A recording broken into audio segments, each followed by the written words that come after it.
Meus amigos e minhas amigas, bem-vindos a todos e a todas ao canal do Instituto de Economia da UFRJ.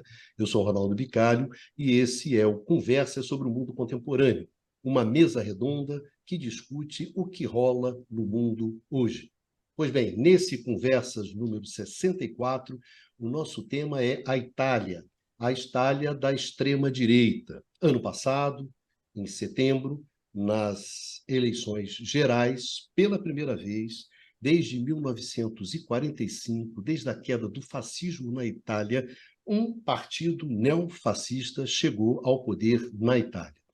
A coalizão de direita teve 43% dos votos, sendo que a extrema-direita, o partido de extrema-direita, o Fratelli d'Italia, teve 26%, o que em termos de Europa é coisa para burro, muito voto. O Fratelli d'Italia é comandado pela Giorgia Meloni. Giorgia Meloni é uma figura da extrema-direita italiana, bastante conhecida. Ela começou muito jovem no Fronte d'Italia, no Fronte della Gioventù, que era justamente o braço juvenil do movimento social italiano, do MSI, que é justamente o herdeiro do movimento fascista, depois transformado em Aliança Nacional. A Giorgia Meloni foi eleita deputada em 2006, justamente pela Aliança Nacional. Em 2008, ela assumiu o cargo de ministra da Juventude do Berlusconi e ficou nesse cargo até 2011. Em 2014, ela funda justamente a Fratelli d'Italia, bastante agressiva, polêmica, preconceituosa. A dona Giorgia tem aquele cardápio, aquele menu bastante manjado da extrema-direita, contra a imigração, contra o casamento homoafetivo, contra o aborto, contra a perda de identidade nacional, enfim, Deus, pátria e família, e aposta fortemente nas batalhas culturais. Pois bem, é a partir daí que a dona Giorgia chega ao poder em 2022. E o programa de hoje é justamente sobre isso, sobre a chegada da extrema-direita ao poder na Itália e sobre os 6 primeiros meses do governo da Meloni. Pois bem, para o programa de hoje, nós temos aqui o Luiz Carlos Delorme Prado. Tudo bem, Pradinho? Tudo bem. Mais um programa, hoje, de número 64. Também, Numa Mazati. Tudo bom, Micário? Sim, mais um programa. Isso. Eduardo Baixa. Diga lá, Baixazinho. Boa noite, Bicalho. Já que o programa é Itália, só fazer um breve comentário, né? Napoli campeão italiano depois de 33 anos, né? Representando o sul da Itália, né? Região que sofre muito estigma, né? Tem muito ressentimento em relação ao norte, né? E a gente tive lá no passado num congresso acadêmico e quando você vai lá você entende, né, o significado do Maradona, né? Quer dizer, que foi uma espécie de Robin Hood lá para os napolitanos. Então, bacana que o Napoli foi campeão, o pessoal lá ficou feliz. É isso aí, Baixazinho. E Eduardo Costa Pinto. Tudo bem, Dudu? Boa noite, Bicalho. Os camaradas estão aqui e estamos aqui de volta no programa. Lembrando que a gente está gravando hoje, dia 11/5, às 23 horas da noite. Dia 11/5, às 23 horas, depois do Botafogo ter sapecado 3-0 no Corinthians, e chegamos à nossa quinta vitória no Campeonato Brasileiro. Seguimos em primeiro lugar, totalmente invictos. Daí a camisa, né? Não posso usar sempre, né, Baixa? As oportunidades não são muitas. Também dá aqui o parabéns aos co-irmãos do Botafogo, né? Aos co-irmãos do Botafogo. É isso aí. Gente, vamos lá. Vocês encontram esse programa aqui, também no formato de podcast, no podcast Canal IE-FRJ. Lá vocês também podem encontrar esse programa no formato de podcast. Pois bem, começamos. Luiz Carlos Delorme Prado. Pradinho, por favor, comece. A Itália da extrema-direita. Acho que a gente tem que dar uma olhada um pouco atrás.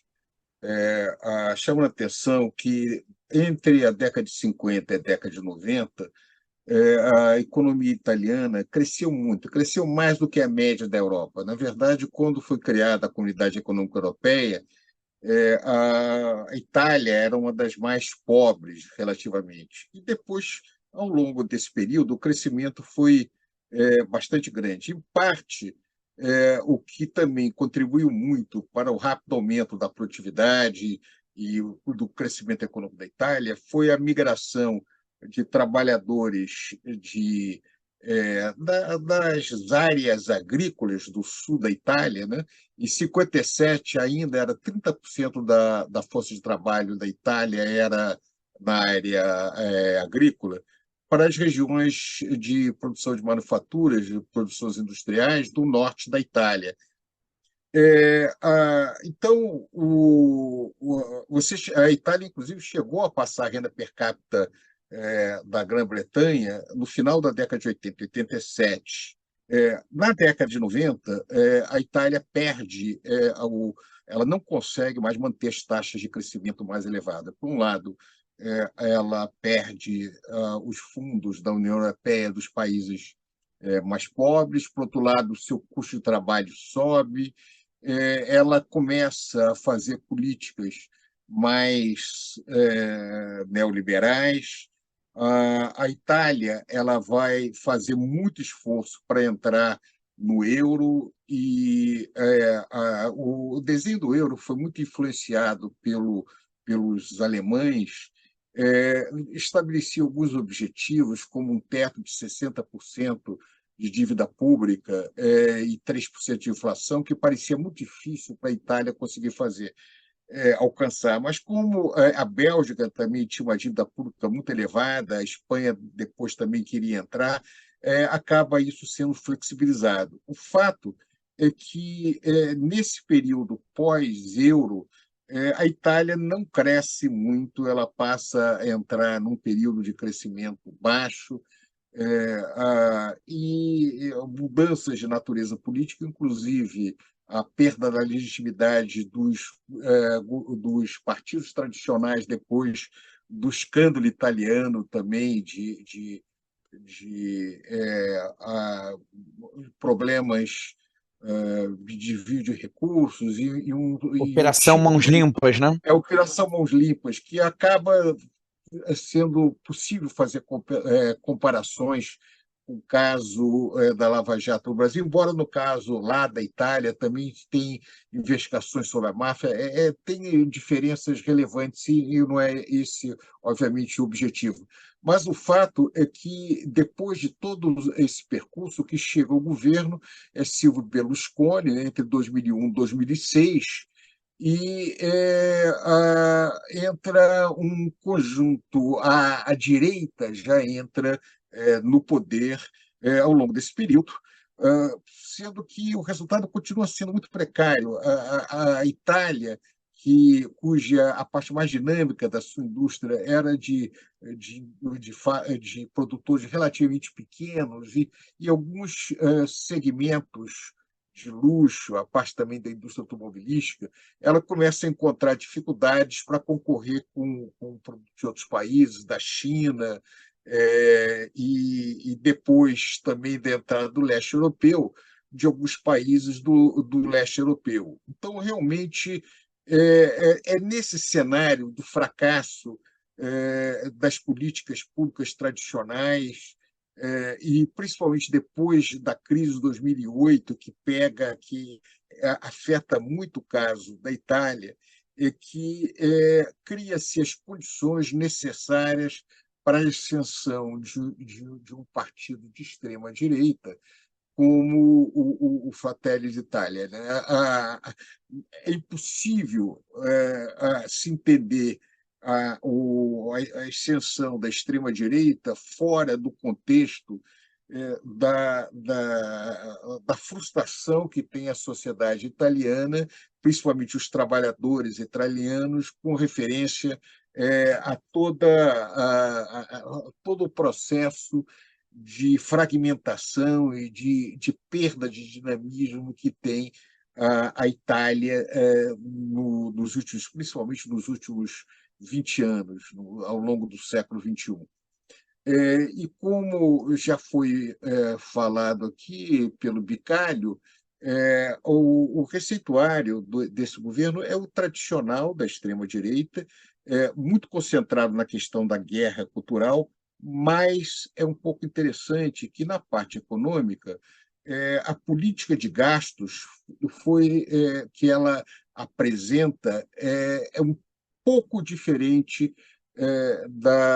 de uma visão mais tradicional. Ela acaba substituindo, se colocando numa postura de, por exemplo, controlar aumento de gastos na área de public utilities, na área de serviços públicos. Tenta aumentar impostos sobre bancos. Há um discurso contra bancos, ou um discurso contra a grande capital, muito típico uma visão fascista mais ou menos tradicional, embora nas suas relações com a União Europeia ela procure se colocar de maneira mais moderada. Por exemplo, a posição com referência à guerra da Ucrânia não é uma posição à la Orbán na Hungria. Ela se apresenta também criticando a posição da Rússia e se aliando à posição majoritária na União Europeia. A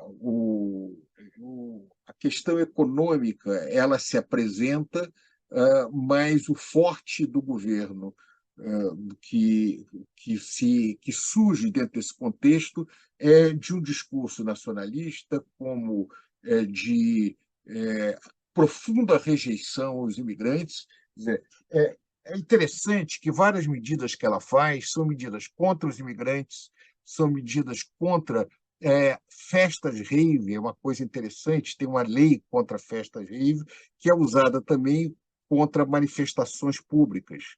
Há uma política específica ligada a isso, contra o aborto, contra o registro de filhos das comunidades LGBT. Então, todas essas posições no campo cultural passam a ser um elemento forte da linha de frente desse novo governo. Sendo que, de qualquer maneira, o governo agora enfrenta uma situação econômica muito difícil, com uma inflação elevada, como tem sido as inflações depois da guerra da Ucrânia, acima de 8%, um déficit público grande, e ainda não é muito claro como é que esse cenário vai se desenvolver daqui por diante, dadas as condições que a Europa está vivendo agora. Isso dá uma boa ponto de partida, depois tem vários outros pontos que nós podemos desenvolver posteriormente. Valeu, Pradinho, obrigado. As pesquisas mais recentes sobre a popularidade da Meloni giram em torno de 28%. Né? Então, nas eleições, ela teve alguma coisa em torno de 22%, né, o partido dela, e teria, na verdade, não, digamos assim, não perdeu popularidade, né, com a dona Meloni. E também eles tiveram, se eu não me engano, uma vitória nas eleições, né, das províncias, né, regionais que você teve no início do ano. Então, em termos de popularidade, dona Meloni segue em alta, segue ainda naquela fase de namoro com o eleitorado que acabou de elegê-la. Pois bem, Numa Mazzatti, uma questão que é uma questão importante é a relação da Itália e, particularmente, né, da Meloni com a União Europeia.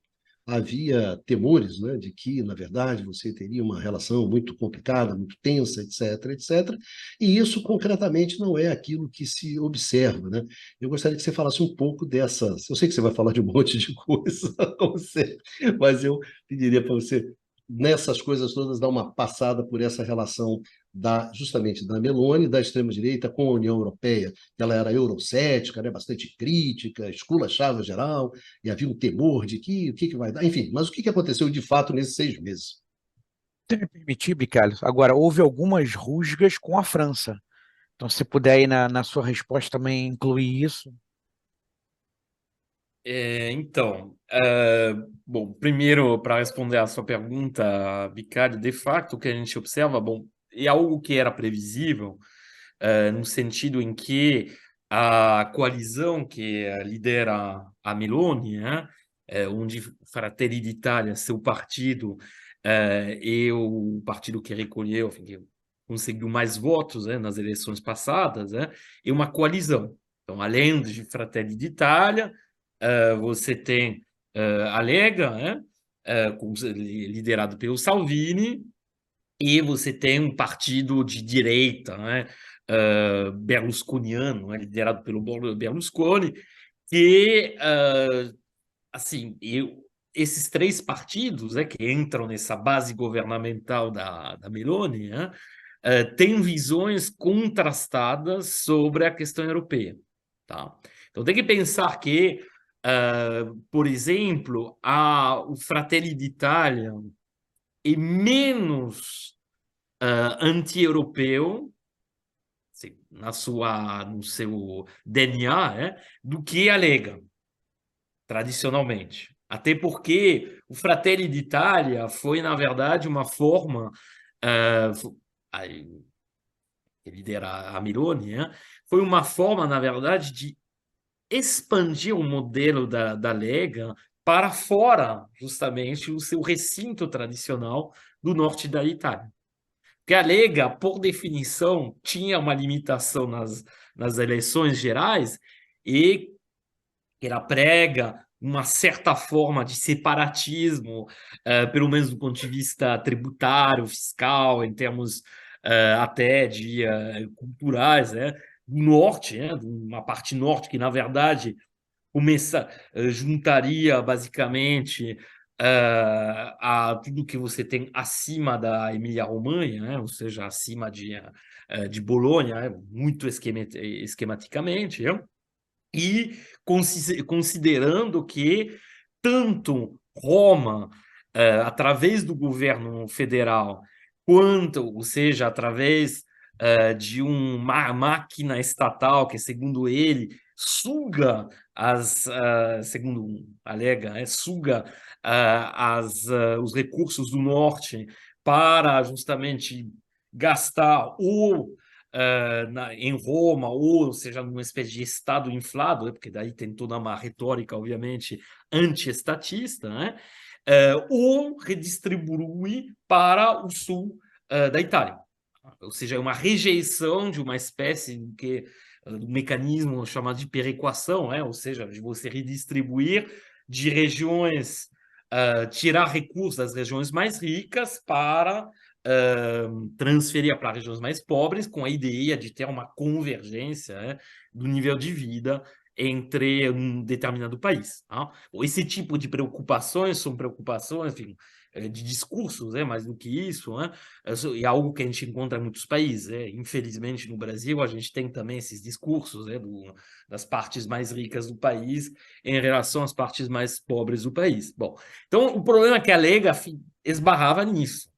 As pessoas do sul da Itália, ou assim, dessa linha que vamos dizer que começa na Emília-Romanha, aí vai pegar a Toscana, vai pegar o Lácio, Roma e todo a parte meridional da Itália. Bom, as pessoas não iam votar para quem insulta permanentemente e acusa de ser aproveitadores, né, as pessoas do centro do sul da Itália. Bom, então, a Meloni, o que ela fez, assim, o que fez o Partido Fratelli d'Italia, é de manter basicamente o mesmo discurso que o alega, só que tirando essa parte, vamos dizer, regional, no sentido de uma afirmação de uma supremacia de determinadas regiões em relação a outra. Outro elemento, e aí nessa questão há muita ambiguidade desde o início, desde o surgimento dessa força em relação à Europa, e que as regiões do sul da Itália, até por conta de mecanismos que a gente já explicou em programas anteriores, mas que basicamente a nível europeu também vão garantir a transferência de recursos para as regiões mais pobres. As regiões do sul da Itália também a nível europeu são pobres, então elas recebem muitos fundos estruturais europeus. Tá? Então, o discurso, nesse sentido do Fratelli d'Italia, até pelos vultosos recursos que recebe essa parte meridional da Itália, sempre foi um pouco menos anti-europeu do que o que você tinha do lado da Lega Nord. Tá? Então, já inicialmente tem isso. Um outro elemento que é importante é que, no âmbito, aí a gente volta à questão da coalizão, e no âmbito dessa coalizão tem o partido Berlusconi. E o partido Berlusconi não é anti-europeu. Berlusconi nunca foi anti-europeu. Inclusive, pelo contrário, né? Sempre foi uma visão de uma Europa neoliberal, mas era até bastante pró-europeu. Tá? Então, nesse sentido, já dentro desses, já por própria natureza, depois, por conta desses equilíbrios dentro da coalizão, era previsível que a atuação da Meloni, do governo da Meloni, seja muito menos anti-europeia do que o discurso, né? Por exemplo, o discurso do Salvini, né, que é o número 2 do governo, né, o líder da Lega, podia deixar imaginar. Além disso, a gente tem que lembrar que, justamente no período que precede a eleição, nos 2 meses que precederam a eleição, a Meloni deu vários sinais, particularmente em relação ao setor financeiro, em relação ao setor manufatureiro, ao setor exportador de forma geral, ao setor de turismo também, que ela, na verdade, tinha uma estatura de chefe de Estado e que, portanto, não ia adotar uma política anti-europeia. Até porque, justamente, a Itália a maior parte das exportações italianas são direcionadas para outros países da Europa, particularmente da União Europeia. Você tem fluxos de turistas. Lembramos que a Itália é um país que, junto com a França, são os 2 países que recebem mais turistas no mundo, todo ano. Muitos desses turistas vêm também dos outros países europeus. Você tem enormes comunidades de italianos com a cidadania italiana, nascidos na Itália, ou descendentes de italianos que estão presentes nos outros países da União Europeia, que seja na França, que seja na Alemanha, que seja na Holanda, na Suíça. Bom, tudo bem que a Suíça não faz parte da União Europeia, mas, enfim, a Itália tem realmente assim, uma série de interesses que são, vamos dizer, muito intrincados, muito associados à União Europeia. Nesse sentido, não é uma surpresa, a gente já tinha visto isso com o movimento Cinque Stelle, que inicialmente nasce como muito anti-europeu e na hora de chegar ao poder, com Conte, afinou completamente, como a gente pôde constatar, tá? Porque, bom, o grau de integração da Itália na União Europeia é muito maior do que, por exemplo, era o caso da Inglaterra, tá? Do Reino Unido. Tá? Primeiro elemento, obviamente, é o elemento monetário. A Itália faz parte da zona euro. Então, uma saída da zona euro, no caso da Itália, é algo que assim, já foi evocado no espaço político, mas que perdeu muita força. Tá? Da mesma forma que a gente observou na França. Na França, você tem um discurso da extrema-direita que, sei lá, 10 anos atrás, chegou a ser muito anti-europeu, tinha uma retórica de saída do euro, não mais tarde, aliás, do que em 2017, a Le Pen, por exemplo, evocava essa possibilidade, na última eleição presidencial já deixou completamente de lado esse argumento. Pelo contrário, falou com todas as letras, vou ficar na zona euro, não está em questão. Então foi a mesma coisa que fez a Meloni. Para parecer respeitável, para parecer pragmática, ela, na verdade, assim, deixou de lado essa oposição supostamente vamos dizer, forte, à União Europeia. Tá?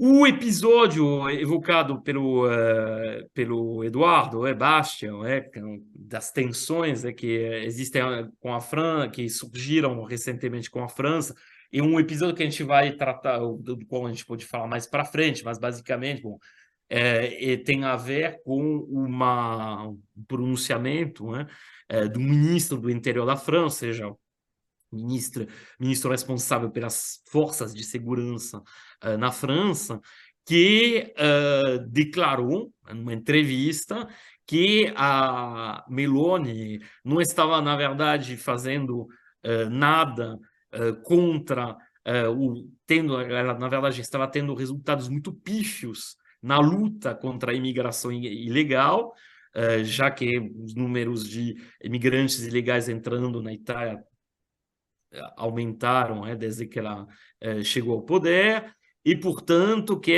ela tinha um discurso de fachada, mas que sua prática era muito longe, ela era muito menos enérgica na sua prática, nos seus na sua ação, do que pretendia no seu discurso. Tá? O que é absolutamente assustador, porque, na verdade, esse ministro do interior francês, que representa a ala da direita meio dura do macronismo, do qual já falamos, ele, na verdade, se queixa que a Meloni não está sendo xenófoba, assim, não está aplicando o suficiente a sua xenofobia. Tá? Então, realmente só para ver o tamanho assim, dos problemas que se colocam na Europa em relação a essa questão da imigração. Tá? Mas é uma forma também de mostrar que, chegando ao poder, pelo menos por enquanto, a atuação da Meloni é menos extremista do que a gente imaginaria. Tá? O que não quer dizer que ela não seja perigosa, né? De forma alguma, estou dizendo isso. Mas, como a gente viu, tem regras, tem essa questão da coalizão, tem essa questão da Europa, enfim, tem elementos que contribuem, pelo menos por enquanto, a inibir as tendências naturais dela e do seu governo. Valeu, Numa. Obrigadão pela sua participação inicial. Eduardo Baixa. E a economia, Baixa? Vou chegar na economia, Bicalho, mas antes de fazer uma observação, pegando o gancho do Luiz Carlos e do Numa, né?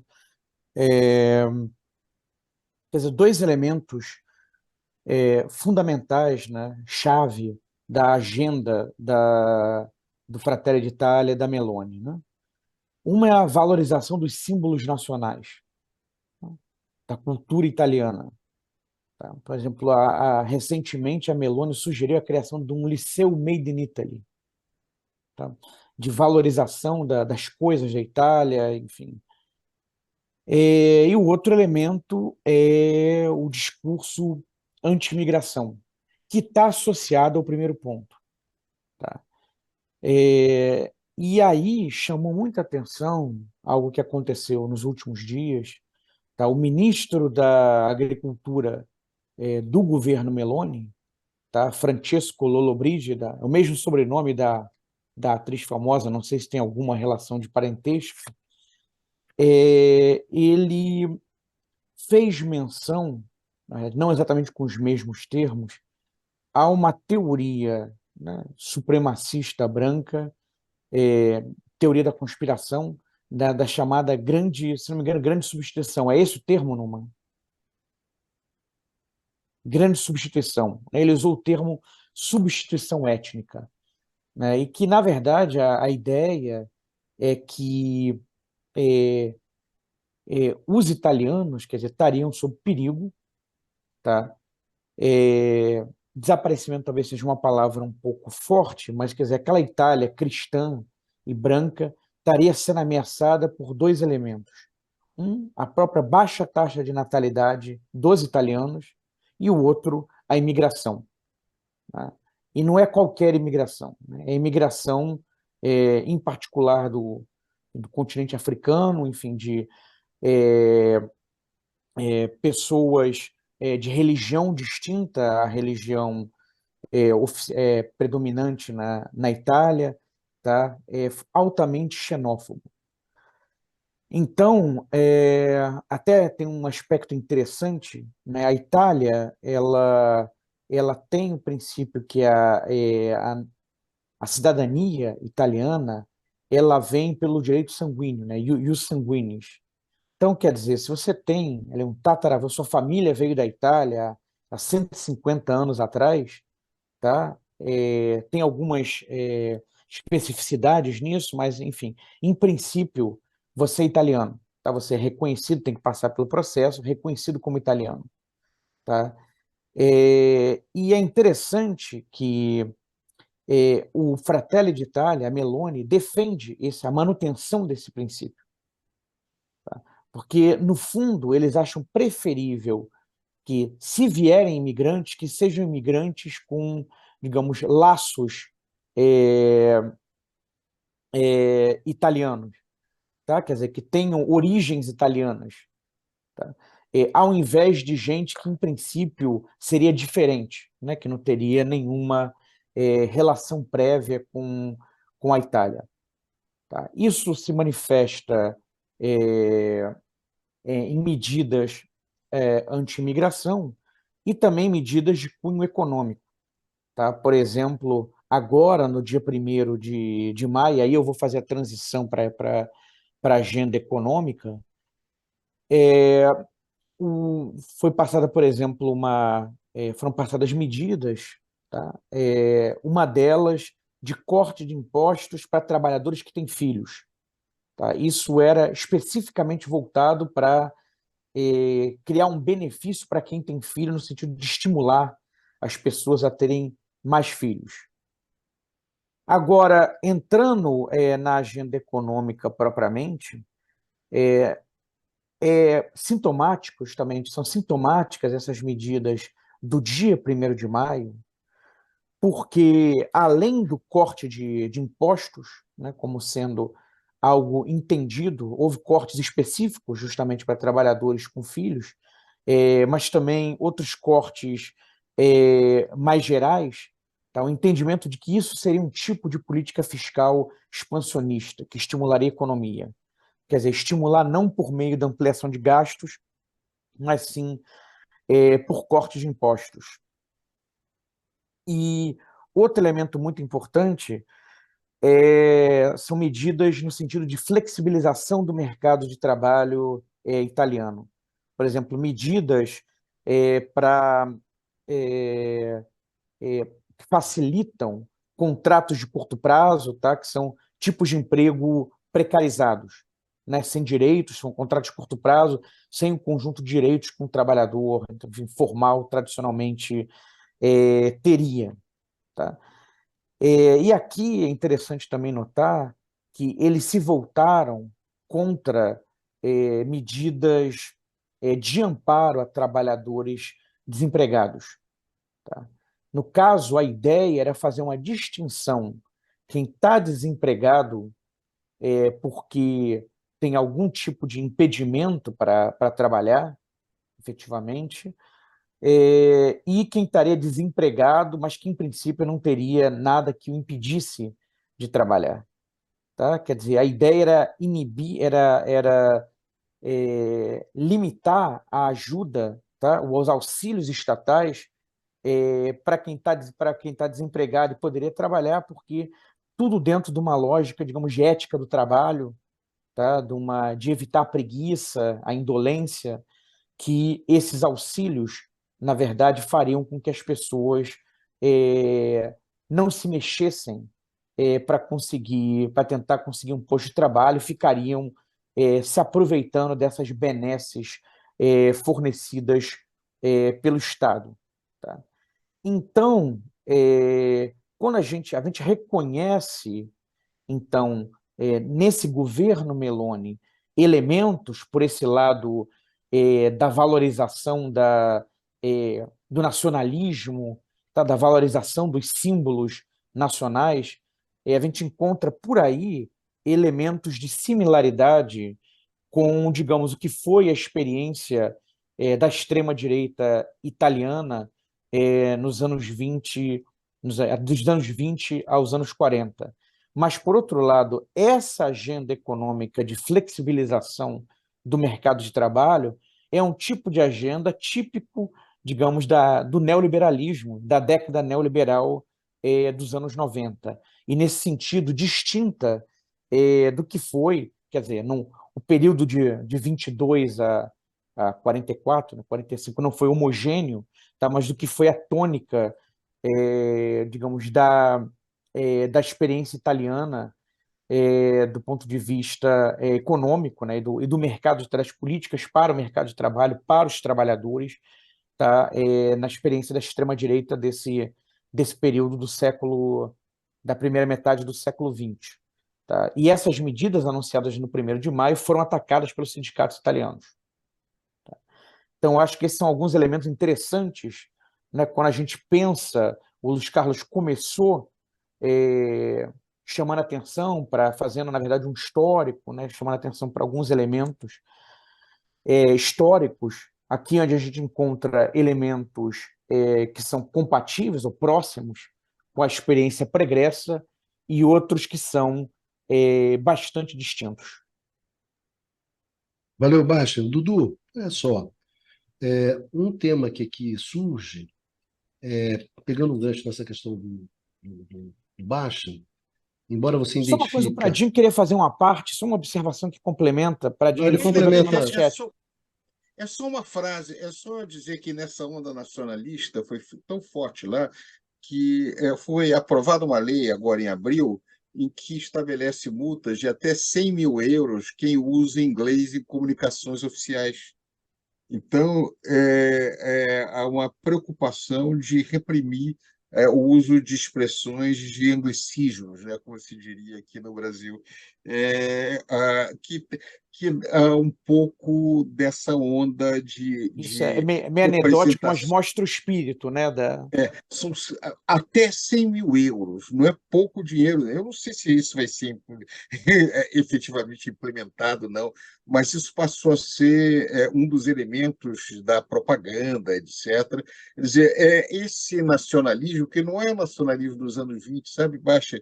É muito parecido com esse nacionalismo retórico brasileiro, e é diferente um pouco de outros países do leste europeu, mas depois isso se aprofunda. É só esse ponto dessa lei de repressão contra o uso de anglicismos em comunicação pública na Itália. Valeu. Pradinho, Costa Pinto, tem uma questão aqui que surge claramente, é o peso dessa batalha cultural que a gente já conversou aqui várias vezes, né, de forma recorrente, a questão do marxismo cultural, a questão do globalismo. Esse tipo de questão surge com muita força no caso da Meloni, né? Embora muitas vezes ela tenha, digamos assim, uma posição mais pragmática, menos agressiva, quanto digamos assim, tanto na relação com a União Europeia, como o Numa colocou, como também na dimensão econômica. Agora, quando a questão vai para os costumes, a questão dos costumes, a questão de cultura, aí é muito pesado. Parece que aqui é onde a extrema-direita ela trava as suas grandes batalhas. Queria que você comentasse um pouco isso, Dudu, já que esse é um tema que te apetece. Vamos lá. Acho que esse é um ponto importante e central para entender que é o movimento da extrema-direita na Itália, tá? Com a Meloni chegando ao poder. Eu queria chamar a atenção, é bom ressaltar, já foi dito, mas eu quero ressaltar, é a primeira vez que retorna na Itália, tá? Uma representante de extrema direita desde o fim da Segunda Guerra Mundial. Isso não é pouca coisa. A gente está falando da direita lá, Berlusconi. A gente não está falando dessa direita. Nós estamos falando de uma extrema direita autodeclarada e com vários elementos da sua origem fascista. Tá? Eu estou trazendo essa questão porque eu acho fundamental e importante, porque traz de volta elementos que aparentemente estariam fora da órbita para pensar o que é a sociabilidade europeia e do que é a relação entre os Estados nacionais europeus e suas relações com o mundo fora da Europa. Por que eu estou chamando a atenção disso? Porque se a gente olhar o que a gente viu, e o que a história, a gente não viu que a gente não estava na época, mas o que a história nos ensinou, né, durante os anos 20 e 30 do avanço do fascismo e do nazismo, que é a negação do indivíduo.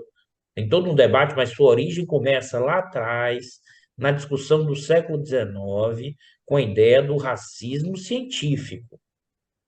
E como esse racismo científico, né, a ideia da inferioridade de outros pela questão da cor, isso vai ganhar no sentido europeu o racismo interno, ao ponto de você construir, né, o racismo que ganha uma dimensão da eliminação do outro, né, que são os movimentos do nazismo e do fascismo.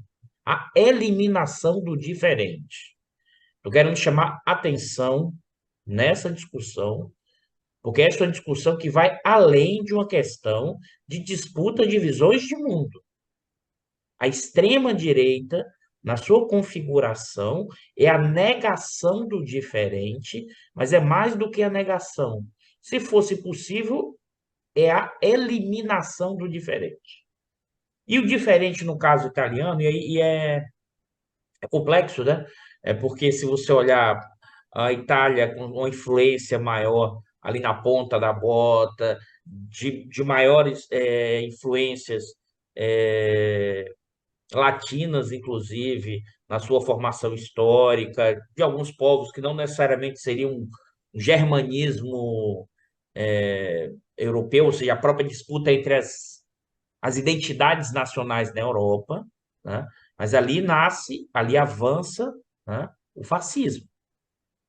E o fascismo é a expressão da negação do diferente. Estou querendo chamar a atenção, e o corte fundamental, me parece, no caso europeu, no caso italiano, da unificação, é a migração. Porque a migração traria de volta, está trazendo a ideia de uma miscigenação, de uma eliminação de um italiano supostamente puro. Né? De um italiano puro. Né? Puro em qual sentido? E o Baixa trouxe bem a ideia de que é o sangue, que é origem histórica. Tudo que está fora do sangue, né, vai destruir, distorcer os valores originais da Grande Itália. Mas isso vale para a Grande Itália, isso vale para o Grande Estados Unidos, isso vale para essa construção dessa identidade. Então, compreender a extrema-direita hoje, essa dimensão cultural que atravessa a questão dos valores, a questão da ideia da família tradicional, judaica, cristã, ocidental. A Itália, na sua origem, dada a sua forte influência da religião católica, isso é reforçado e tem um peso ainda maior, evidentemente, tá? E a questão toda da migração, como o Numa bem alertou, o representante francês de extrema-direita reclamando, né, que ela não estaria sendo xenófoba o suficiente. Né? E aqui eu queria chamar a atenção, e aí o Prado também já deu um gancho, de pensar, e aqui tem nuances do que é essa extrema-direita nesse momento. A hipótese que eu tenho levantado, já falei aqui, vou voltar a repetir, né, é que essa extrema-direita, a sua origem, ela não é essência, tem alguns elementos que aproximam da ideia do nazismo e fascismo dos anos 20 e 30, italiano e alemão, mas tem diferença, sobretudo, na sua dimensão menos corporativista, em que o Estado vai assumir um papel central de criar uma ideia de homogeneidade entre os iguais e o Estado precisa eliminar os diferentes. Com a ideia da homogeneidade, claro que não é o capitalista vai ser igual o trabalhador, mas é dar condições materiais para que esse trabalhador tenha condições. Essa não é a vertente da extrema-direita no mundo hoje. A vertente está muito mais alinhada com o que foi a extrema-direita norte-americana dos anos 20 e 30 nos Estados Unidos. E o que é isso? A hipótese que eu tenho levantado sobre isso. É o comunitarismo de direita. A ideia de que a família e os valores teriam um peso maior do que o próprio Estado. Então, isso trazendo para a conjuntura atual, vira essa confusão, sabe, Baixa? Que é uma confusão ao mesmo tempo cultural, de um nacionalismo. E aqui eu também quero fazer um alerta para vocês, é uma provocação. Eu não vejo problemas em ressaltar a construção de símbolos nacionais, porque um país sem identidade, ele não tem autonomia.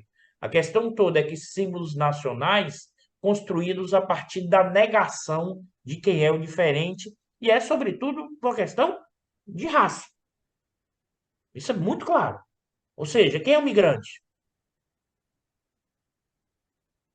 Um africano, um negro. Quem é o migrante? O que não tem aquela etnia. Aqui não tem aquele sangue. Estou botando aqui meio que um dedo na ferida nessa discussão que pareceria supostamente resolvida, mas ela está presente hoje e eu desconfio que sempre esteve presente, né, na questão da construção da identidade europeia. Basta ver o que foi a forma de reação da guerra na Ucrânia. Os ucranianos, o jornalista falando, somos brancos, europeus, vamos ter que unificar e salvar esse pessoal ali contra os bárbaros do Oriente, os bárbaros russos, ou os bárbaros africanos, ou os bárbaros latino-americanos. Né? Eu estou chamando a atenção porque essa é uma chave fundamental para entender o que a gente está vivendo. E minha leitura é que você tem uma dificuldade, você não tem uma construção corporativa, porque você traz esses valores do individualismo, do mercado, né? E, em certa medida, da ideia da meritocracia nesse contexto. Se o cara não é trabalhador, ele não está se esforçando. Se ele não está se esforçando, porque ele vai ganhar uma assistência social para se manter? Ou seja, essa é uma chave da extrema-direita, que muita gente tem chamado isso de ultraneoliberalismo, que eu discordo. Porque uma ideia de ultraneoliberalismo, o mercado está acima dos valores, o mercado está acima do Estado, o mercado está acima das relações familiares, das relações culturais. E essa construção da extrema-direita, a questão dos valores, dessa construção, desse padrão, está acima. É isso que, por exemplo, unifica essa extrema-direita. Ao mesmo tempo, ela tem dificuldade com isso de quê? De entregar soluções mais amplas para o conjunto da sociedade. Porque aí você teria... Eu estou dizendo assim, para o conjunto da sociedade, inclusive, né, dos mais pobres, de quem defende a extrema-direita. Eu não estou falando para o conjunto geral, não, porque a extrema-direita tem uma lógica de que eu vou privilegiar os que estão no mesmo eixo. Mas a dificuldade, mesmo dos que estão nesse mesmo eixo, trazer dimensões econômicas. No caso italiano, tem a pressão da União Europeia, que restringe a capacidade de movimentos de política fiscal maior. Então, em certa medida, não sei o quanto isso, mas a própria primeira-ministra agora na região, não saiu uma notícia aqui, eu dei uma olhada, na reunião do G7, ela propôs fazer uma coisa diferente do Pacto de Estabilidade. Porque como a Itália tem uma dívida pública de 150% do PIB e a meta é 60%, né, ela quis dar uma relaxada nesse instrumento. É uma discussão que está, não de enfrentamento, mas é uma discussão, por exemplo, que ela está tentando avançar. Mas ela continua com popularidade. Né? Eu estou querendo chamar a atenção que o eixo aqui, né, Micael, qual é o inimigo? É o globalismo em geral, é o sistema financeiro em geral, né? É o chinês, né? Mas no caso, e aí um pouco diferente do caso brasileiro, dada a especificidade, mas o grande inimigo é o migrante. É aquele que vai levar para um sangue diferente, valores diferentes, e supostamente estariam destruindo os valores puros de uma sociedade pura italiana. Como se existisse a sociedade pura italiana, tá? Mas nesse sentido é o mesmo discurso dos anos 20, dos anos 30, do nazismo e do fascismo. A diferença e aí a questão eleitoral e a questão de mudanças de estrutura econômica. O nazismo e o fascismo, dado sua lógica corporativa, a la Carl Schmitter, né? Quem era o diferente, eu eliminava, mas quem tinha esse apoio, eu gerava melhores condições. Emprego, pleno emprego, política social, política para o conjunto de quem estava dentro. Agora não, você tem uma dificuldade. Por que você tem uma dificuldade? Você tem, no caso da Itália, o limite da restrição da União Europeia, você tem, ao mesmo tempo, ideologia que prega o quê? A meritocracia, com as questões morais. E aqui eu vou deixar um gancho para a gente seguir, pensar o seguinte. Prado falou da Operações Mãos Limpas. Na hora me veio o estalo aqui, eu pensei sobre isso. O lavajatismo, no sentido da moral contra a corrupção, no caso italiano, só que no prazo mais longo, parece que abriu a porta, né, do fascismo e do nazismo. Ou seja, a caça à corrupção, a ideia que não pode ter política, a ideia que o sistema está todo corrompido e não tem como resolver pela política, abre-se a porta para o quê? Os fins justificam os meios. E se eu acredito, claro que não duração mais longa, mas se os fins justificam os meios, e se eu acho que a sociedade é pura, então eu vou eliminar o outro para manter a sociedade pura e eu vou resolver as questões. Então, assim, no período mais longo... Diga, Baixo. O fascismo é a negação da política, né? Que é a negação da política. E o que foi Operações Mãos Limpas e do que é a questão da lógica da corrupção e da antipolítica que se formou na Itália. É nessa franja, nessa brecha, que a extrema-direita entra. E aí, claro, com nuances e muita diferença, não por acaso a extrema-direita brasileira vem logo depois de um caso do combate à corrupção e da ideia da moralidade, dos costumes, e vamos acabar com a corrupção, com uma ideia de que a política, por definição, é o problema. Então, eu fiz alguns pontos e trouxe provocações para continuar o debate. Valeu, Dudu. Não, acho que tem também uma coisa interessante, Dudu, é que, sem dúvida, que a Operação Mãos Limpas, ela abriu espaço, em primeiro lugar, para o Berlusconi, né? Sem dúvida, para o Berlusconi. Isso aí acho que não tem dúvida em relação a isso. E ao longo do processo, em 2022, como o Numa chamou a atenção, você tem uma coalizão onde você tem o Fratelli d'Italia, você tem a Liga Norte, do Savini, e você tem a Força Itália, do Berlusconi.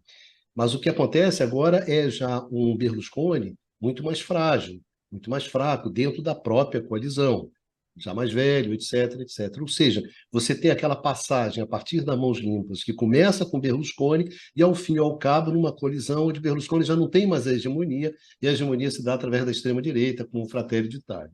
E talvez até mais o Savini também. Não é isso? Então, é um processo que vai... Eu concordo contigo, acaba chegando lá na extrema-direita, mas teve essa passagem de uma direita, entre aspas, mais civilizada, se você assim quiser, que seria aquela do Berlusconi. Pradinho, o processo, o fenômeno italiano, a chegada da extrema-direita na Itália, foi antecedida por dois outros países, né, que é a Polônia e a Hungria. Queria que você falasse um pouco desses três cavaleiros do apocalipse europeu, se você quiser colocar dessa forma. Eu estava vendo o Dudu, eu acho que esse fenômeno do fascismo moderno, neofascismo, pós-fascismo, o nome que você queira, mas da extrema-direita contemporânea, eu acho que tem duas entradas. Uma realmente é pelo lado da transformação ou da militarização da política, se quiser, né? O meu concorrente na política não é apenas um adversário, é um inimigo, como resultado de coisas como Mão Limpa ou Lava Jato no Brasil. Mas tem um outro caminho, que é uma reação ao neoliberalismo. Eu acho os dois casos do leste europeu são casos em que você tem vários problemas da sociedade leste europeia que são herdadas ainda do fim da União Soviética e do fim da Segunda Guerra Mundial, tem muitas questões do gênio, mas a trajetória... As causas até da Primeira Guerra Mundial, a questão dos Até da húngaros Primeira com o Guerra Tratado de Mundial, se Trianon. quiser. Exato. Mas se você pega o caso da Hungria, né, com Viktor Orbán, e o caso da Polônia, que Jaroslaw Kaczyński, são dois casos que têm características, têm similaridades e diferença. No caso da Hungria, o Orbán chegou a fazer discursos claramente fascistas. Tem um discurso que ele fez já tem um tempo considerável, em 2016, onde ele fala que nós aceitamos nos misturar com outros europeus, mas não aceitamos ser uma raça mista. Quer dizer, usa a expressão até nazista, literalmente, né? Extremamente dura. O Orbán costuma terminar discursos dele falando a Hungria acima de tudo, Deus acima de todos, né? A gente já ouviu isso em algum lugar. O seu partido de origem, o Fidesz, Federação dos Jovens Democratas, ele também fez uma campanha muito dura contra uma estação de televisão lá, a RTL, né, que eu não sei exatamente qual é a penetração dessa essa rede privada de televisão, mas ele, inclusive, criou um imposto específico sobre publicidade para prejudicar essa lei. E ganhou, durante a pandemia, o direito de um conjunto de poderes, lei de emergência, que ele usou para poder ampliar muito o seu poder. O que ele não fez, diferente do Brasil, embora ele tenha usado, ele não foi tão rígido com referência à cobrança de passaportes ou de alguma restrição com referência à vacinação, mas ele efetivamente combateu com vigor a pandemia. Aliás, a Hungria é um dos países que teve um razoável sucesso no combate à pandemia. No caso polonês, o partido PiS, Partido de Direito e Justiça, que sobe em 2015, um caso também bastante extremado por algumas razões. Um deles é que é um caso explícito onde você tem legislação de controle do judiciário, né? Eu acho que lá eles conseguiram fazer uma coisa que eu imagino que a extrema-direita gostaria muito de fazer no Brasil, uma lei que consegue deslocar pessoas do Supremo Tribunal deles, Supremo Tribunal Federal. Quer dizer, eles têm mecanismo de controle do judiciário pelo executivo. Eles conseguiram, houve conflitos com a Europa, etc., mas chegou a ser ameaçado de ser suspenso de atividades da União Europeia, mas, na prática, isso acabou não sendo levado adiante. O caso da Polônia tem uma gravidade que a Polônia vem fazendo um discurso muito agressivo, não apenas em referência à Ucrânia, mas também em referência à Alemanha. Eu levei um susto quando eu estava pesquisando, dando uma olhadinha. Tem um discurso do Kaczynski que ele fala: a Alemanha quer nos subjugar e não estamos dispostos a viver sob as botas de ninguém. Quer dizer, é um discurso também agressivo contra a Alemanha e contra a Ucrânia, por outro lado. Quer dizer, você tem um cenário, assim, nos dois lados, há uma preocupação, tanto na Hungria quanto na Polônia, de aumentar a proteção de trabalhadores húngaros ou poloneses, embora esses dois países estão com forte pressão na guerra da Ucrânia. A Polônia está com uma inflação de 17%, embora desemprego muito baixo, que eu estranhei, 2,8% de desemprego. A Hungria está com inflação de 25,8%, mas desemprego também baixo, 3,9%. Então, eles conseguem uma razoável base de apoio na sua população. Então, é interessante que A Itália, que é um tradicional membro, ele está na origem da Comunidade Econômica Europeia, tem um governo de extrema-direita, mas que procura não entrar em conflito com a União Europeia, embora o discurso do partido era anti-burocracia de Bruxelas. Mas a Hungria e a Polônia não. Eles estão em conflito aberto com a burocracia de Bruxelas. Eles procuram, de alguma maneira, a Polônia é mais bem-sucedida na sua integração com a expansão dos investimentos alemães, mas a Hungria também ela teve uma transformação razoável ao longo dos últimos 20 anos, ela conseguiu uma transformação razoável ao longo desse período. Então, o que nós estamos vendo é um modelo de uma extrema-direita contemporânea que se adapta a questões nacionais, mas parece ter uma certa identidade, né? No leste europeu, no coração da Europa, que é a Itália, né, da Europa Ocidental, e outros lugares do mundo, né? Eu acho que dá para começar a ver algumas similaridades no meio das diferenças de cada um desses governos, que são essas: a antipolítica, o nacionalismo, que eu acho que a grande diferença é que o nacionalismo no leste europeu ele parece se expressar também com uma tentativa primeiro, de certa recuperação de áreas. A Hungria, por exemplo, tem discurso para as populações húngaras que estão em áreas que não mais pertencem à Hungria. Há um certo discurso por esse lado. Por outro lado, fortemente contra imigrantes e com certo apoio, com a preocupação de cooptação de setores de trabalhadores locais.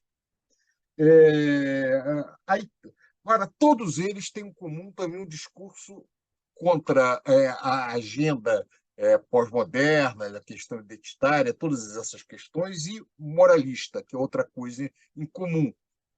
Então, desenhando, portanto, um modelo de uma extrema-direita do século XXI.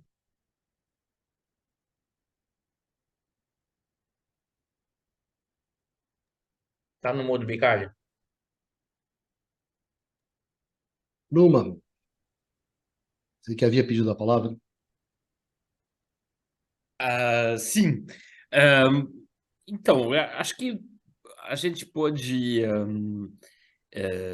colocar várias questões que têm a ver com o que já foi comentado pelos camaradas, que tem a ver com a questão da Europa. Bom, uma primeira pequena observação tem a ver com a questão dos fundos europeus, daqueles Eurobonds, que foi daquela dívida mutualizada da União Europeia, que foi adotada recentemente. Bom, isso representa 750 bilhões de euros a serem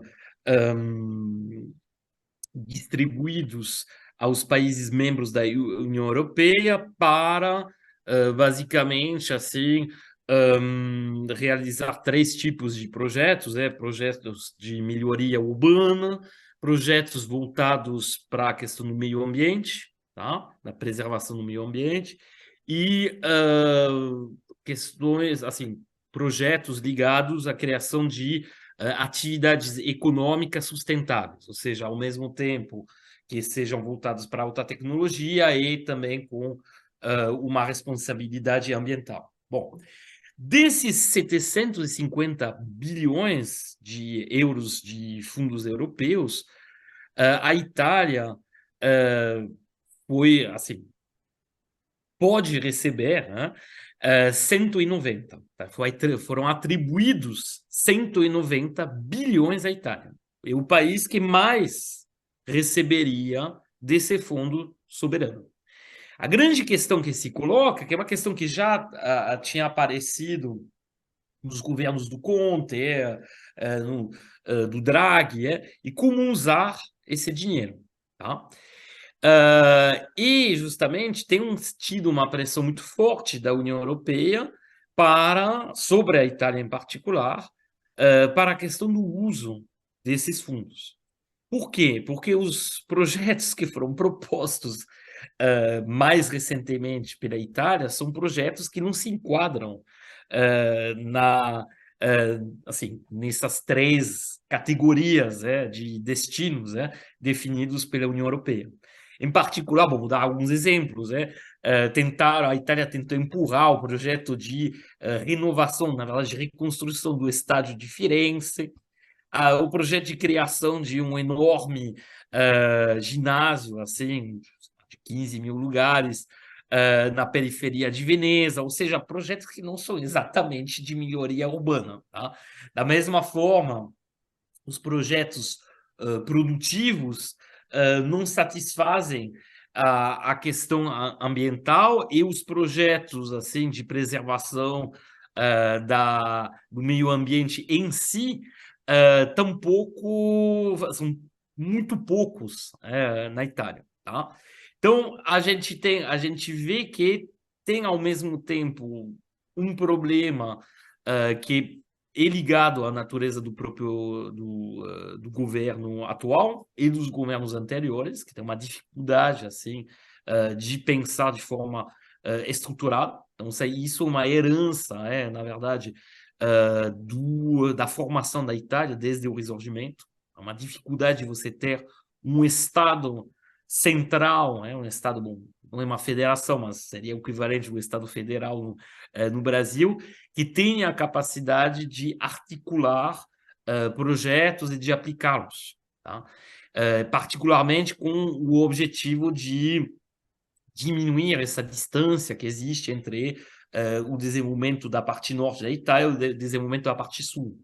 Porque, como aparece nas várias fontes que eu consultei, o problema é que a maior parte dos projetos que se encaixariam nas exigências da União Europeia são projetos que se encontram no norte da Itália. Então, tem um déficit enorme de projetos no sul da Itália, e deveria normalmente ser o lugar que mais deveria se beneficiar desses fundos, tá? Então, esse é um primeiro aspecto. O segundo aspecto, então, quando a gente fala da questão da União Europeia, bom, o Eduardo Costa Pinto sublinhou que, de fato, teve alguma tentativa bem branda da parte da Meloni de tentar, assim, reduzir o peso das exigências orçamentárias da União Europeia, mas, bom, primeiro, o orçamento que ela apresentou é um orçamento que, a priori, levaria a uma queda progressiva do déficit. Acho que esse ano a projeção de 5,7, 4,3 o ano que vem, 2024, e 3,7, algo assim, para 2025. Tá? Então, ou seja, ela apresentou um orçamento que respeita essa tendência à queda do déficit que é advogada pela União Europeia. Bom, esse é o primeiro aspecto. O segundo aspecto é que, realmente, quando você recebe muito dinheiro da União Europeia, é o caso da Itália. A Itália é um país que, tradicionalmente, tem tido um saldo positivo entre sua contribuição ao orçamento da União e o que recebe da União. Ao contrário da França, ao contrário da Alemanha, ao contrário dos países do norte da Europa. Tá? Então, a Itália é beneficiária, mal bem, do fato de pertencer à União Europeia, particularmente por conta justamente das regiões mais pobres do Sul. Tá? Um outro elemento que a gente pode acrescentar é que a coalizão atual, mesmo com o discurso de Fratelli d'Italia e o discurso da Lega Nord, que já foram a favor de uma saída do euro, na prática, não deixa de ser direita. E não deixa de ter uma como tinha já comentado, não deixa de ter uma forte pressão e uma forte, vamos dizer, inserção, né, dentro das preocupações dos capitalistas italianos, que sejam representantes dos setores financeiros, comerciais, industriais, muitas vezes, inclusive, que são sem que haja uma diferença clara entre os setores, porque você tem muitos conglomerados, você tem muita interdependência entre essas atividades. E esses setores capitalistas italianos não querem de jeito nenhum sair da União Europeia, e menos ainda da zona euro. Tá? Ora, os lugares onde a Lega está mais ancorada, onde o Fratelli d'Italia também tem uma força, sua força eleitoral maior, são lugares onde justamente você tem uma forte influência desses meios capitalistas. Então, não há uma oposição entre os dois. Tá? Pelo contrário, esses partidos, quando chegam no poder, podem ter essa retórica populista de direita, mas na prática eles continuam defendendo os interesses dos capitalistas locais. Nisso, bom, não é muito diferente do que aconteceu no passado, no próprio período fascista. Tá?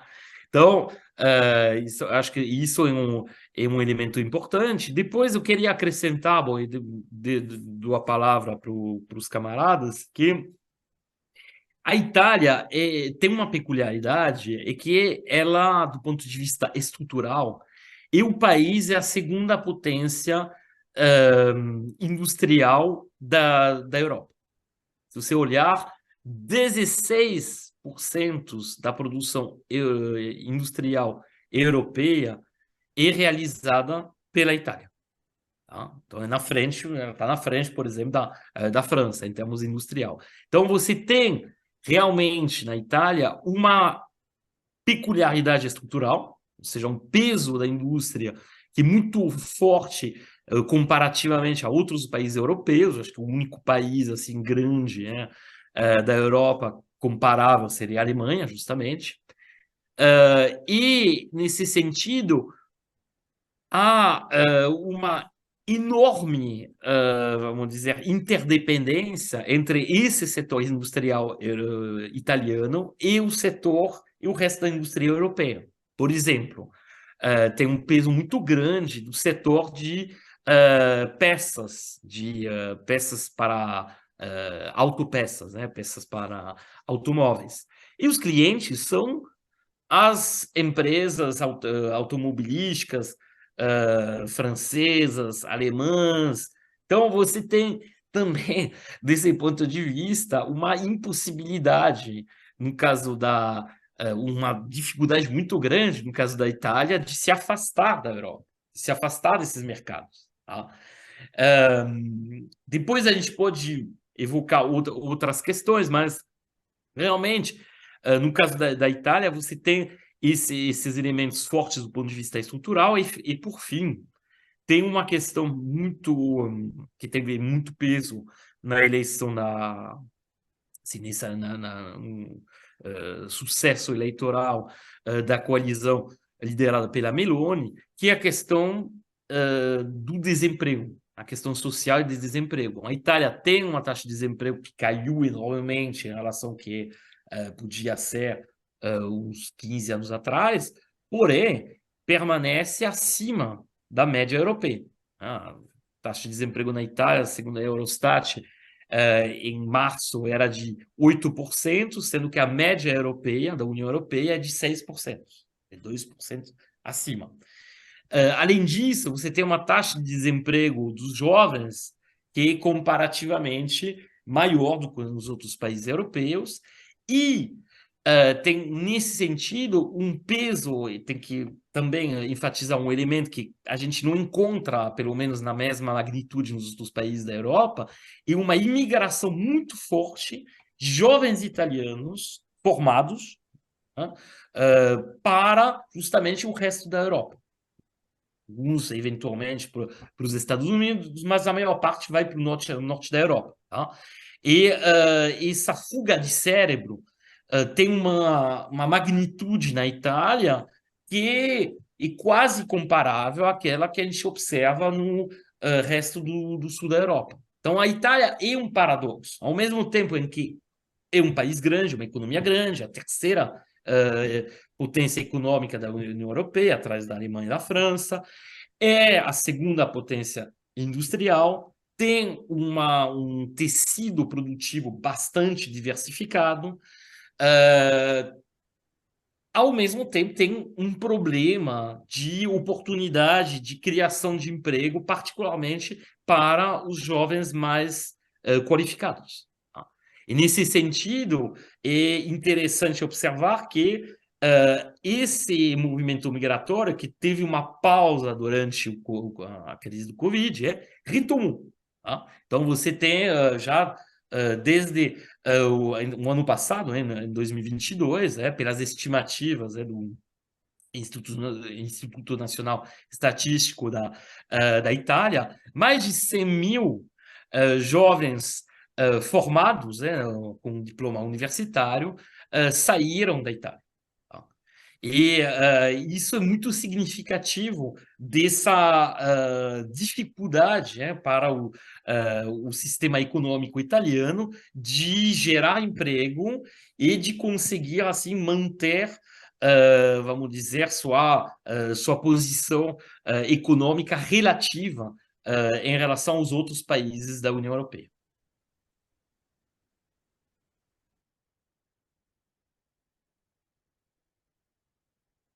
Acho que a gente já completou aqui o nosso tempo, já esgotou o nosso tempo aqui, e eu já vou encaminhar para o final desse nosso programa, colocando uma pergunta que é a seguinte para vocês. Qual seria o impacto sobre a evolução da extrema-direita na Europa e no mundo dessa experiência italiana? A experiência da extrema-direita no poder, qual vai ser o impacto que isso vai ter na evolução da extrema-direita, tanto da Europa como também, né, dada a importância da Europa, da Itália e também no resto do mundo. É isso. Vou começar com Costa Pinto. Vamos lá. O que eu, pelo menos, acho, Ricardo? Primeiro que a gente vai viver, né? Eu já falei isso, mas vou me repetir aqui novamente.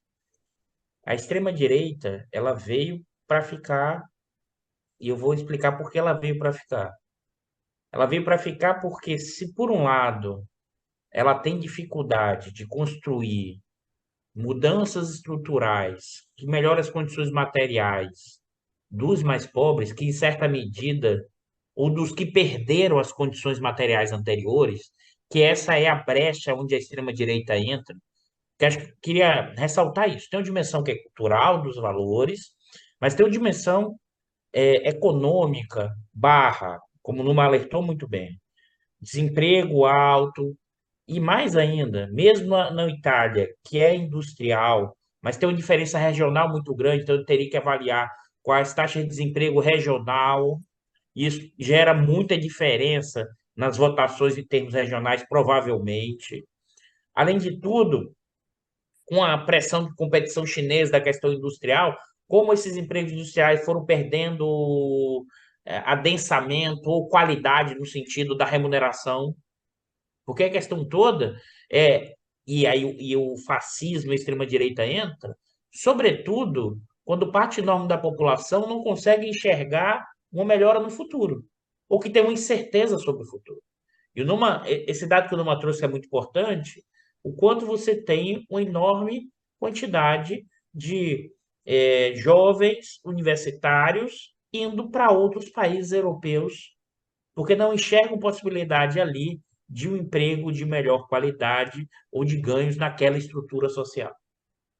Mas, ao mesmo tempo, sabe, Caio, e camaradas aqui, ao mesmo tempo, esse amálgama que se forma na dimensão econômica e cultural, como essa extrema-direita da Itália, que acabou de chegar no poder, né, os primeiros sinais, né, da gestão com essa questão da meritocracia, dessa mistura meio dos valores, mas sem um programa estrutural na economia, com uma coisa meio, vamos dar política, subsídios para os trabalhadores que têm filhos, porque a preocupação não é uma política que integre, mas sim que crie aumento da natalidade para gerar novos italianos puros, mas não vem na horizontalidade da política social horizontal, ou política de bem-estar em geral.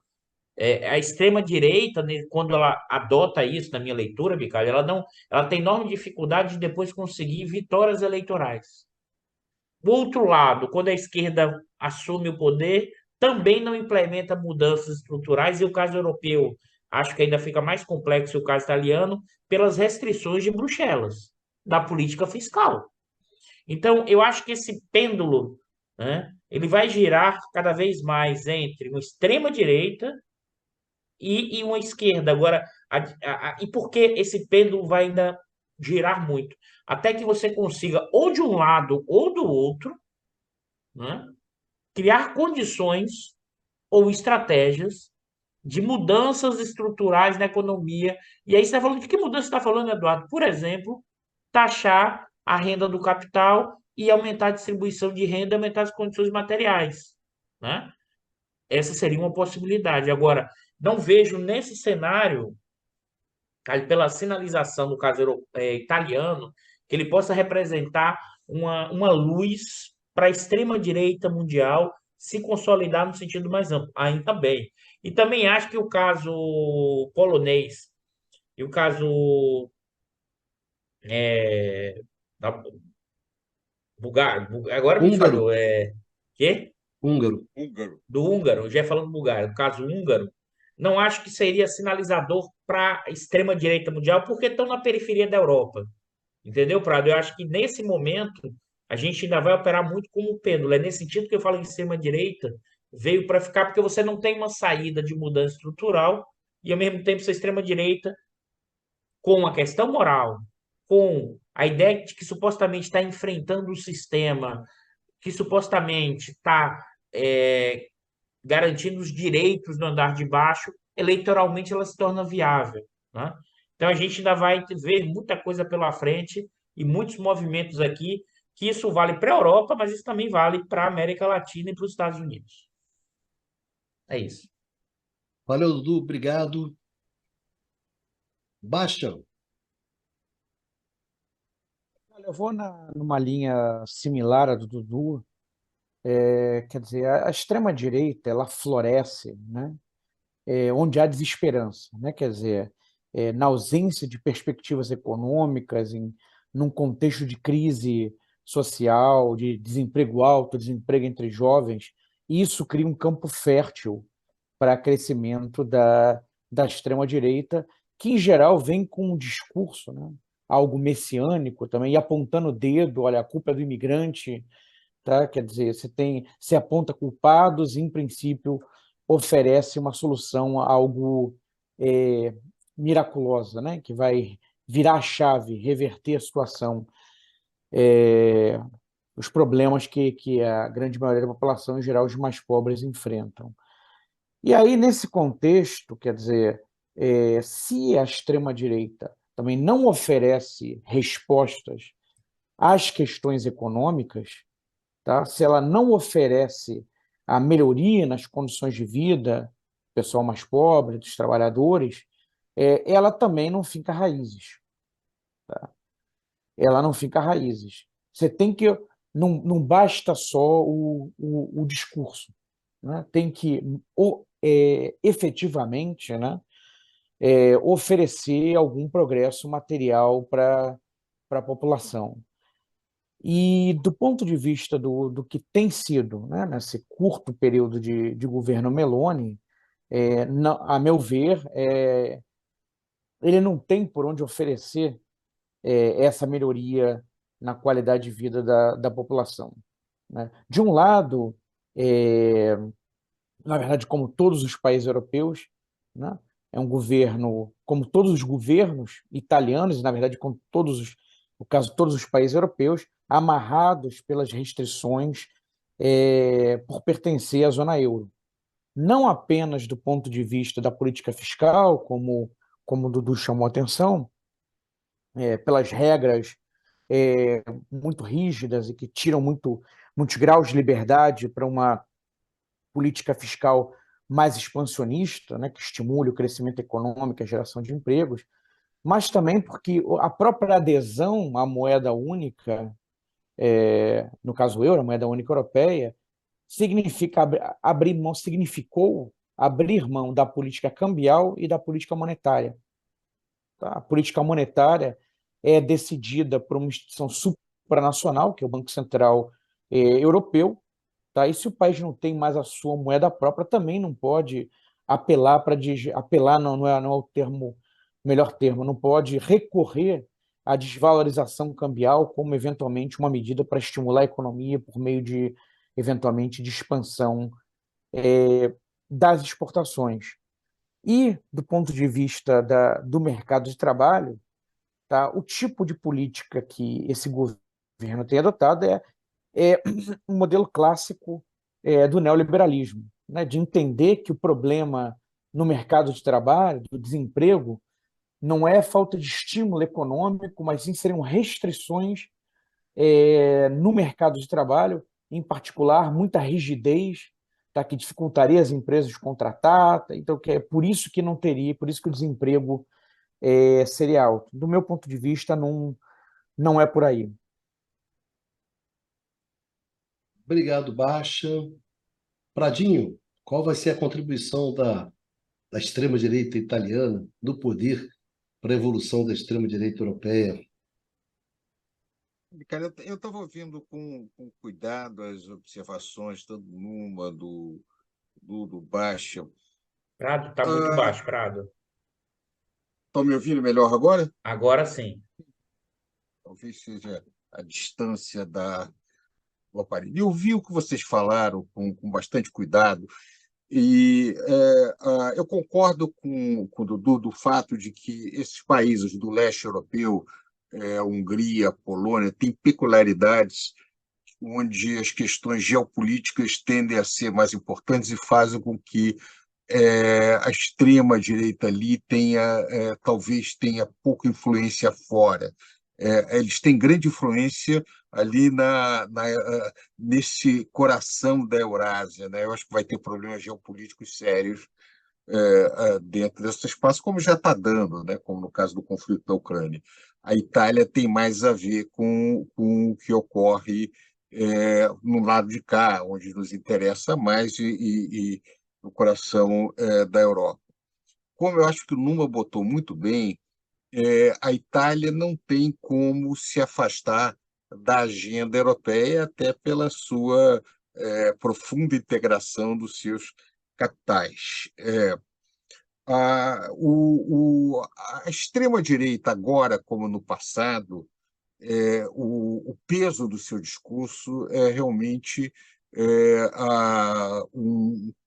profunda a defesa de uma agenda que ela é calcada em cima de determinadas questões de valores e fala muito para quem se sente ameaçado, né, ameaçado da perda do emprego, da perda do status, ameaçado por mudanças no campo dos costumes e no campo social que é considerada como ameaça ao seu estilo de vida, a questão dos costumes, da tradição, principalmente segmentos tradicionais, e também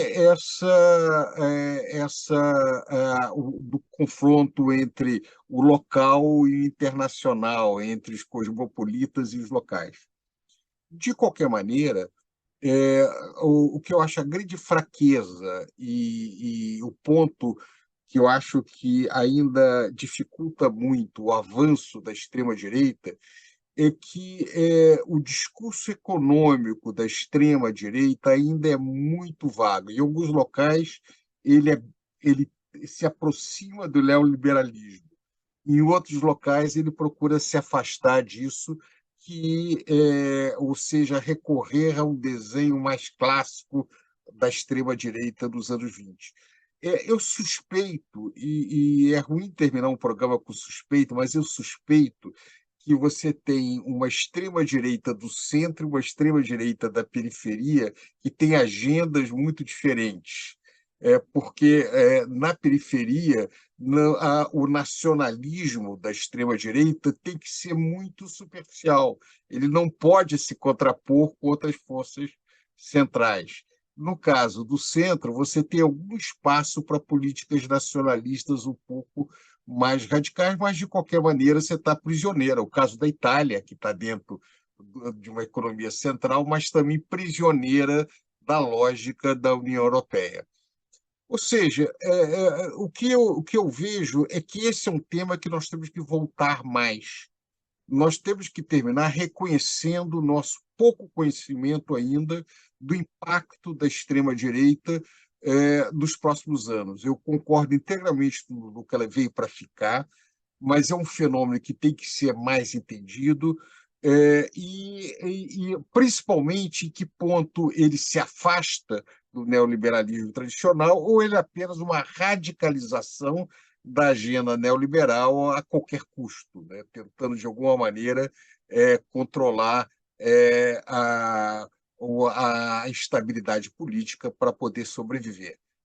Eu acho que esse programa que nós fizemos, a tentativa de caminhar dentro disso daí, e vários outros programas, eu acho que nós teríamos muito a ganhar, continuando trocando ideias sobre esse assunto e trazendo para o nosso público esse debate. Fala, Dudu, fala. Não, Bicalho, Deixa só uma Bicalho, frase, uma frase curta, fala aí. eu vou só discordar no final do Prado, é que eu acho, na minha leitura, eu acho que é um equívoco achar que a extrema-direita é um hiperneoliberalismo. São fenômenos sociais muito diferentes, mas a gente resolve isso em outro programa. Mas eu concordo com você, Bicalho. Eu acho que tem alguns elementos que podem se aproximar do neoliberalismo, sim. Mas, basicamente, a extrema-direita se afasta do neoliberalismo. Isso é uma característica. O que eu estou colocando é que esse desenho, o que é isso, nós vamos precisar de vários outros programas para aprofundar. Eu acho que isso foi uma primeira tentativa e de certa maneira, trouxe questões muito interessantes. Obrigado, Prado. Numa, suas considerações finais. Qual vai ser a herança da Breves. extrema-direita? Da A gente está ok. 15 minutos, mais ou menos. Serei breve, né, Bruno? Não, serei breve. O Isso, famoso né? serei breve. Bom, eu vou pegar o gancho desse debate que apareceu agora entre o Luiz Carlos e o Dudu. Eu acho que, assim, na verdade, os dois estão certos. Então, Eu acho que a França está fazendo essa foi Lula vaselina ficar mais em total, cima hein? do muro. então, eu acho que, na verdade, há sim uma componente neoliberal intrínseca dentro dessa ultradireita, dessa extrema-direita, porque, na verdade, um pouco como aconteceu no Brasil, na prática, apesar de todo o folclore se remetendo ao fascismo original, no caso da Meloni, enfim, no caso da Lega, bom, a gente, como foi colocado pelo Bicário no início, tem a Meloni militou quando era jovem para o MSI, que era o partido fascista herdeiro do fascismo, depois no pós-guerra. Ela tem uma entrevista que ela deu, inclusive, bom, uma anedota, né? Uma entrevista que ela deu para a TV francesa quando tinha 19 anos, em francês, onde ela falou que o Mussolini tinha sido o maior líder da história da Itália, enfim. Então tem todo esse folclore, mas na prática, na parte econômica, você abandona a Meloni abdicou claramente qualquer pretensão a desviar de um caminho que seria o caminho do neoliberalismo antes da eleição. E a melhor prova para mim disso é que o ministro da Fazenda dela, o Giancarlo Giorgetti, é era ministro do Desenvolvimento no governo do Draghi, e emendou imediatamente, caiu o governo do Draghi, ele virou ministro da Fazenda. O mesmo. Tá? Que da Lega, mas que da parte justamente da Lega que que tem mais, vamos dizer, entrosamento com os capitalistas italianos. Bom, na Itália você tem uma organização das grandes empresas, das empresas industriais, que chama Confindústria, né? Que seria o equivalente algo que você encontra também no Brasil, né? Como que é o nome no Brasil mesmo, gente? São Fiesp. Paulo? Fiesp. A Fiesp, exatamente. Só que uma CNI. Ou CNI. É a CNI, Confederação Nacional da Indústria. Isso, exatamente. Então, então tem assim uma continuidade. Do ponto de vista econômico, tem uma continuidade total entre o Draghi e a extrema-direita. Isso não é para exonerar a extrema-direita, pelo contrário, é mostrar o quão ruim essas políticas neoliberais, na verdade, elas se colocam, porque na verdade, isso não representa nenhuma linha de mudança. Aí você tem uma continuidade total. Você depende. A Meloni defende, da mesma forma que defendia a Draghi, os interesses do setor financeiro, do setor manufatureiro, do setor capitalista italiano. A diferença, e eu concordo com o Dudu, por isso que eu falo que eu estou de acordo com os dois, e aí sim, na questão social, teria uma diferença mais significativa. Porque, basicamente, qual é o discurso da Meloni? Que, aliás, é inspirado, enfim, tem um certo mimetismo em relação ao que a gente observa na França. Ele diz o seguinte, tem um Estado de bem-estar social na Itália, tá, que sofreu bastantes ataques, desde o primeiro governo Berlusconi, desde meados da década de 90, né, isso foi houve muitos recuos na parte social, nas leis trabalhistas, na parte previdenciária, né, mas isso é a culpa dos estrangeiros, isso é a culpa dos migrantes. Porque eles são aproveitadores, não contribuem, pelo contrário, sugariam os recursos do país.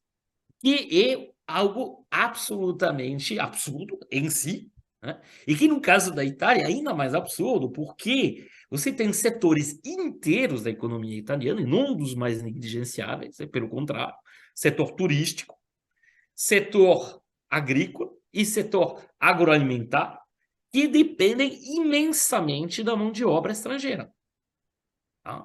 Vão em qualquer cozinha de restaurante, uma cidade turística italiana, basicamente todas as cidades da Itália, vocês vão encontrar um monte de imigrantes, muitas vezes não regularizados, e aí, obviamente, se aproveitam os empregadores se aproveitam disso para pagar salários de miséria, para deixar essas pessoas viverem em condições indignas. A mesma coisa vai ser observada no setor agrícola. Toda a parte sul da Itália, por exemplo, onde você vai ter a produção da maior parte das frutas, das verduras, enfim, dos legumes, etc. Toda a colheita é realizada por quê? Migrantes. Inclusive, e que são tratados assim em condições análogas à escravidão. Qualquer semelhança com o Brasil, bom, no caso do Brasil seria uma migração interna, não é uma mera coincidência. Tá? A gente teve episódios recentes no Brasil, agora que a fiscalização voltou, bom, no caso da Itália, e sempre. E isso, obviamente, é uma forma, como sempre, da extrema-direita de continuar legitimando, continuar aplicando, na verdade, o programa econômico neoliberal, só que dizendo que ela é constrangida a isso porque é a culpa dos estrangeiros, a culpa do migrante. Tá? Então, nesse sentido, concordo também totalmente com o Dudu.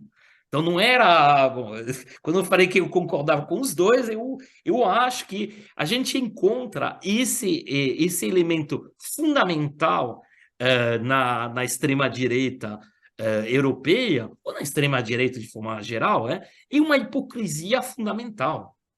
O tal de olhar mais social que vendido, o tal de verniz mais social que vendido, que na verdade é a maior das mentiras. E mais uma roupagem para justificar a manutenção do mesmo, ou seja, de um aprofundamento do neoliberalismo. Só que lá nem tem mais vamos dizer, esse verniz mais civilizado do neoliberalismo tradicional, entre aspas, mas não, e algo completamente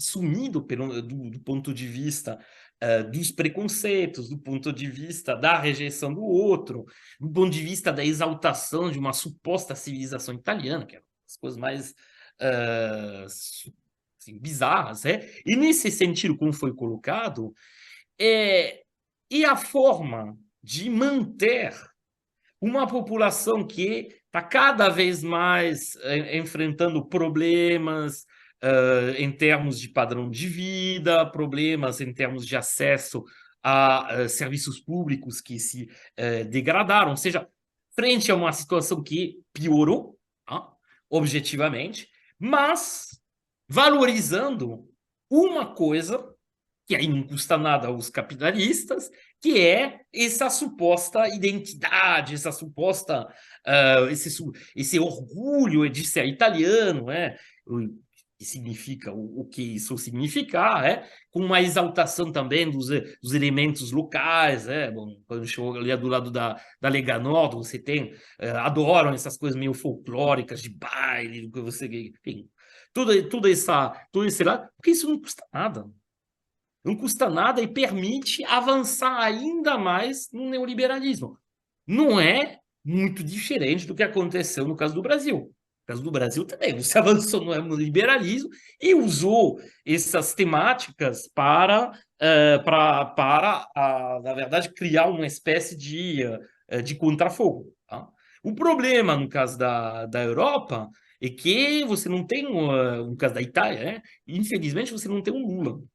Você não tem uma figura que poderia justamente contrabalancear e que encarnaria uma outra via. E o que a gente observa no caso da França também.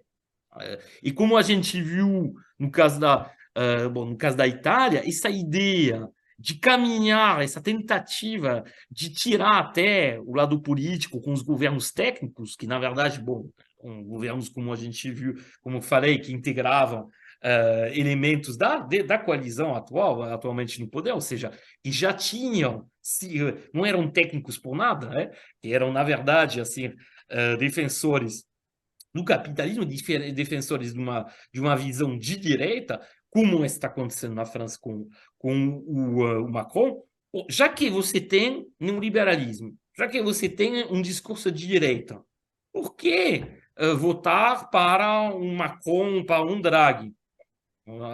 Você vai pegar, como o caso da Itália, da população italiana, você vai pegar o original, ou seja, no caso, a Meloni. Então, o problema, o que a gente vê, esse fascismo que está chegando, no caso, essa extrema-direita, melhor dizer, porque fascismo justamente não é no sentido, vamos dizer, organizacional da palavra. Essa extrema-direita que está chegando no poder, como a gente já falou em muitos programas, ela é o resultado do neoliberalismo.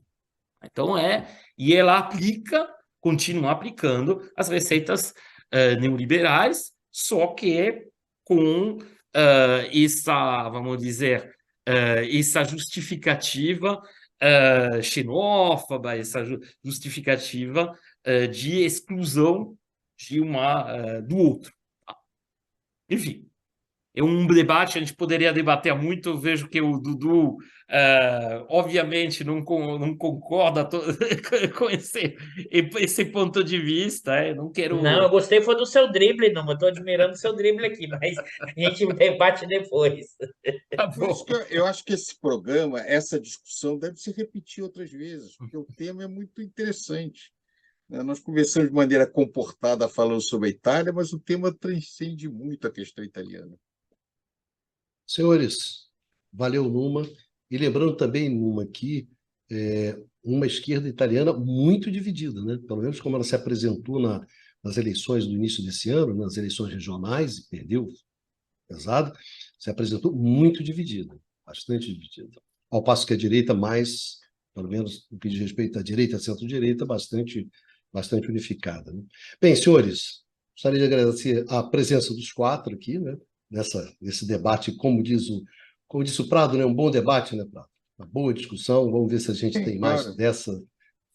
Bom, estamos condenados a ter, né, Prado? Discutir o mundo, conversa sobre o mundo contemporâneo sem conversar sobre a extrema-direita, estamos um pouco condenados a essa conversa e a essa discussão. Gostaria de agradecer também muito às nossas amigas, aos nossos amigos que nos acompanharam nessa discussão, nesse debate de hoje, e nos encontramos aqui num próximo Conversa sobre o Mundo Contemporâneo, no canal do Instituto de Economia da UFRJ.